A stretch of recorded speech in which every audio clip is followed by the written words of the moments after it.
Here's all of the metadata for today, and today was a little better in terms of walking, and I did secure a good exercise. And in the afternoon, I went at 1 p.m. and I went all the way to a mall to take a stroll around. The first time I visited at that Bank Cafe, it was closed. So today again, there were a lot of people when I came, and I was just trying to find a seat to sit in before I ordered. And I was trying to also find someone to talk to, but it was too loud, and because this was also full like a library, but space. So go up and buy something. So I spent $4 on a small drink and loading for a bit until I then left. Thankfully, I did wear sun protection this time, and I walked around looking at many stores later on.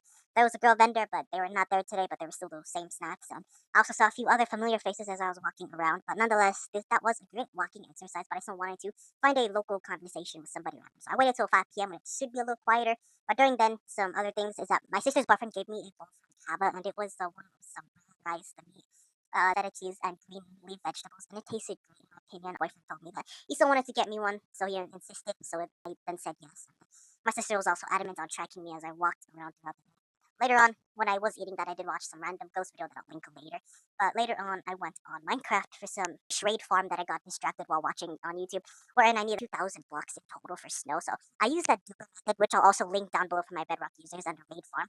And that practically signifies spawning mass raids in order to get purely XP and some normal village in a biome in the video game. A raid occurs naturally to invade a place and defeat a player. But a raid farmer changes that so that they are the ones who are being hunted, purely for loot and XP, the other way around. I did this farm because I have nothing else to do in my Bedrock world. Ever since I used that duping method and duped everything that I could, that practically made nether exploration pointless unless I was looking for blocks or something like that. So I think that shifted from survival Minecraft into building Minecraft and expanding a miniature city with all the duped items that I have. Now back to real life. I did not have enough time this time to finish that thing up. So around 5 p.m. I left again to visit the mall, and I was right there on time. And I was hoping that there would be a little bit people, but there were still too many people again. So sadly, after 10 minutes, I personally left just to walk around the mall.